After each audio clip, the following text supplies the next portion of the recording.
Penang ভ্রমণের প্রথম পর্ব শেষ করে আজকে শুরু হচ্ছে আমার দ্বিতীয় পর্ব। এই পর্বে আমি আপনাদেরকে নিয়ে যাব পাহাড়ের আরও কাছাকাছি, যেখানে আমরা হেঁটে হেঁটে পাহাড়ের উপরে উঠব এবং দেখাবো যে পাহাড়ের গা ঘেঁষে থাকা মানুষের জীবন এবং পাহাড়ের উপর থেকে নিচের দৃশ্যটা ঠিক কেমন দেখা যায়, এবং দেখব এখানকার প্রাকৃতিক সৌন্দর্য এবং সবুজ শ্যামল প্রকৃতি পাহাড়ের গা ঘেঁষে থাকা দৃশ্যগুলো। পাহাড়ের গা ঘেঁষে থাকা ঠান্ডা হাওয়া আর নিচে তাকালে দেখা যায় পুরো শহরটা যেন ছোট একটা ছবির মতো সাজানো। যতটা সম্ভব হয়েছে আরও কাছ থেকে দেখানোর চেষ্টা করেছি। তো চলুন পাহাড়ের উপর থেকে দেখে আসা সেই অসাধারণ দৃশ্য আর বাস্তব জীবনের গল্প একসাথে ঘুরে দেখি। এটাই হচ্ছে সেই পাহাড়ের একদম ক্লাস দিয়ে নিচের অংশ। আর দেখেন কি সুউচ্চ, উপর থেকে দেখা যায় না। আর এই সাইডে হচ্ছে ট্রেন লাইন, আর এখানে কিন্তু এই সাইডে যদি তাকাই, ওয়াও কত সুন্দর। এটাই হচ্ছে সেই পাহাড়ি আসল ঝর্ণা। সেই পাহাড়ের সুউচ্চ থেকে সে পানি নেমে আসছে নিচের তৃণভূমিতে। আর এখন যদি দেখানোর চেষ্টা করি এই সাইডটাতে, হ্যালো হাউ আর ইউ, আর এরা হচ্ছে এখানে ছবি তুলছে। আর এই সাইডটা দেখেন, ওই সাইডে হচ্ছে সেই ট্রেন এই পাশে যে উঠে যায়। আর এখানে একটা খাদ, পাথরের খাদ। আমরা কিন্তু এই পাশ দিয়ে উঠে চলে যাচ্ছি সেই পাহাড়ে। আমরা কিন্তু টিকিটও কেটে রাখছি। হেঁটে হেঁটে কিছুটা পথ উঠে আমরা দেখানোর চেষ্টা করছি যে এই দৃশ্যটা কেমন। আর এখান থেকে যদি এই দৃশ্যটা দেখি, অসাধারণ একটি সৌন্দর্যের লীলাভূমি। এখানে এই পাহাড়ের উপরে দেখা যাচ্ছে যে কত গাড়ি ঘোড়া। এখান থেকে কিন্তু হেঁটে হেঁটে ওই পাহাড়ের চূড়ায় অনেক মানুষ উঠছে। আর এখান থেকে যদি এই সাইডটা একটু তাকাই, এই সাইডের দৃশ্য কিন্তু অসাধারণ, যেটা এখান থেকে দেখা যাচ্ছে। আর দেখুন সেই সুউচ্চ জায়গা, যেখানে পাহাড়ের গায়ে রয়েছে একটি মন্দির। এটা কিন্তু দূর থেকে আমরা দেখেছিলাম। তো এখন সেই মন্দিরে একটু দেখবো যে কেমন এই জায়গাটা। উঠে যাওয়া যাক। আর এটা কিন্তু এখানে উঠতে খুবই কষ্ট হয়। এটা পাহাড়ের প্রায় খানিকটাই উপরে আর কি বলা যায়। আর দেখুন এই পাশে পাহাড়ের সৌন্দর্যটা একদম অসাধারণ। আর এখান থেকে উঠতে কিন্তু খুবই কষ্ট হয়ে যাচ্ছে আমার। আমাকে দেখেই বুঝতে পারছেন এখান থেকে উঠে কতটা কষ্ট হচ্ছে আমার। ওঠা যায় না এক কথায়, যে উচ্চ জায়গা। আর এখানে সিঁড়ি দিয়ে রাখছে, এখানে উঠে উঠে শুধু চায়নারা পুজো করতে আসে। ওরে আল্লাহ, আলহামদুলিল্লাহ, কত সুন্দর ভিউ। দেখুন পুরো পেনাং শহরটা এখান থেকে দেখা যায় এক চোখে। আর এই সাইডে রয়েছে সেই পাহাড়ে উচ্চভূমি, ওই পাশে আরও ওঠার জায়গা আছে, স্থানীয় বাড়িঘর রয়েছে। আর এখানে চায়নারা কিছু ছবি তুলছে, দেখা যাচ্ছে বাচ্চা নিয়ে। আর আমরা সেই কাঙ্ক্ষিত স্থানে উঠে যাওয়ার চেষ্টা করছি। এখন এতটা কষ্ট হবে আমি আগে ভাবিনি।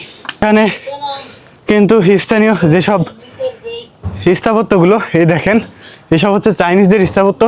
আর ভিতরে অনেক স্থাপত্য রয়েছে, সবই হচ্ছে চাইনিজদের। আর আমরা যদি এই সাইডটাতে একটু দেখার চেষ্টা করি, যে এই সাইডটার ভিউটা ওয়াও অসাধারণ। আমার জীবনটা সার্থক হলো এইখানে এসে। পুরো পেনাং শহরটা দেখে ফেললাম এখানে। এখানে দেখছেন যে চায়নার স্থাপত্য অনেক প্রাচীন, অনেকগুলো মন্দির এখানে রয়েছে। তো সত্যিই অসাধারণ ছিল আমার জীবনে এই অভিজ্ঞতাটা।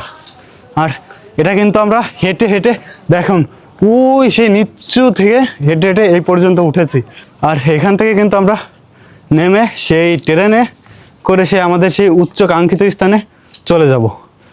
তো আমরা একটু ওই সাইডটা একটু আরেকটু ভিতর দেখি যে ভিতরের দৃশ্যটা কেমন আর কি কি আছে ভিতরে। তো এই সাইডটা দেখা যাক যে একটা রাস্তা রয়েছে, সেই রাস্তা দিয়ে চলে যাওয়া যায় কিনা। এটা তো দেখছি পুরো পাহাড়ের গায়ে একদম ঢালুতে। আর এখানে দেখা যাচ্ছে একজন কিন্তু উঠছে পাহাড়ে, সে সম্ভবত এখানে কাজ করে। বড় একটা পাথরের উপরে দেখা পাথর কেটে হচ্ছে একটা মন্দির করে রাখছে। আর এখানে পুরো জঙ্গল।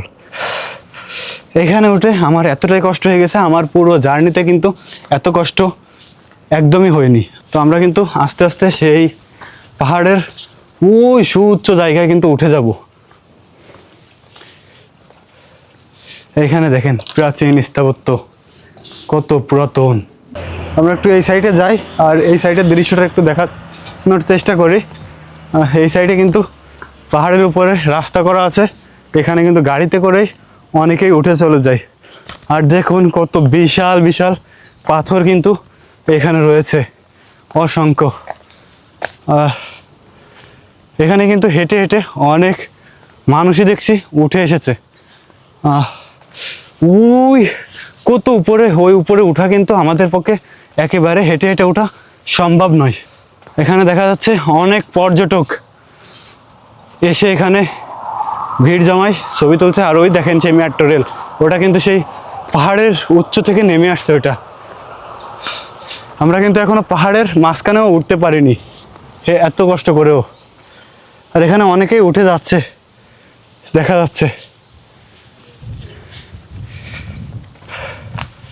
তো দেখি আমরা আর একটু উঠতে পারি কি না।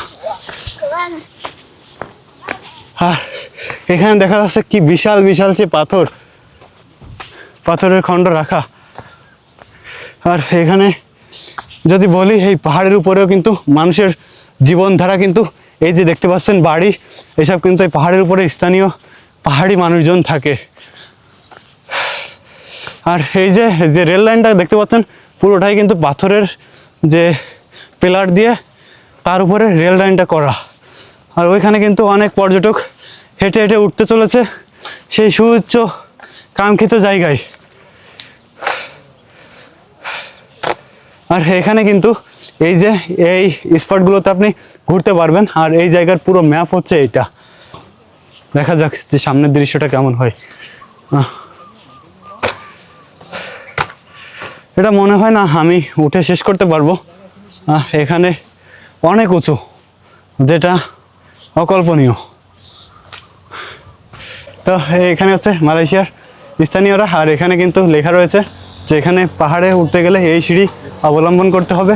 আমরা একটু এই সিঁড়িতে গুহা দিয়ে উঠে চলে যাই। দেখুন কি ভয়ঙ্কর গুহা, এই পাথরের যে ভাঙা ভাঙা অংশ দিয়ে এখানে গড়া। আর এখানে দেখুন এসব মুরগি কিন্তু এই পাহাড়ের উপরে দেখা যাচ্ছে। আর ওই পাশে যে ঝর্ণা নেমে আসছে। দেখি আর একটু উঠে যে এখানে কিন্তু পাথর খনন করে পাথর দিয়ে তারা সে ওঠা সিঁড়ি করে দিয়েছে, এখানে হেঁটে হেঁটে ওঠা যায়। আর এখানে অনেক উঁচু, আমার তো দম বন্ধ হয়ে যাচ্ছে এক কথায় উঠতে গিয়ে।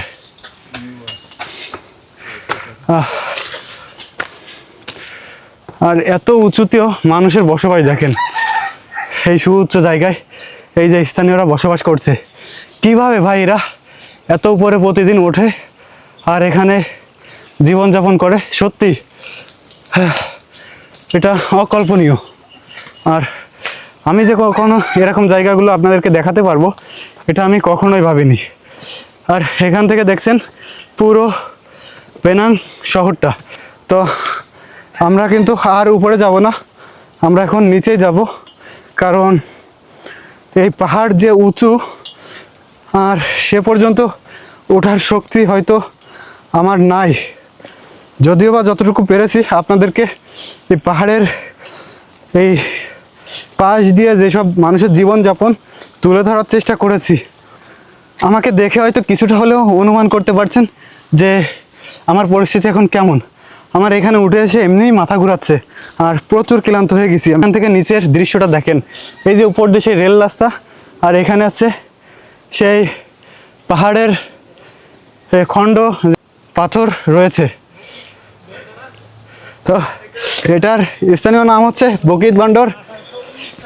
আর এই যে রাস্তাগুলো তৈরি করছে সে হচ্ছে 1890 সালে এই স্থাপত্যগুলো এখানে তৈরি করা হয়েছে। তা কিন্তু এখানে পাথরে খোদাই করে লিখেও দিয়েছে। সত্যি আমি কথা বলতে পারছি না, আমার এতটা পরিমাণ কষ্ট হয়ে গেছে। আর যদিও বা আমরা ট্রেনে করে সেই একদম সর্বশেষ উচ্চতায় উঠবো, এই জন্য আর এভাবে আর উঠতে যাচ্ছি না আমি। তো তারা বলতেছে পাই বল নেই নাকি? না, ও ডাউন। হ্যাঁ, আর এখানে দেখছেন সবাই কিন্তু ওই হেঁটে হেঁটেই ওই উঁচু জায়গায় উঠছে।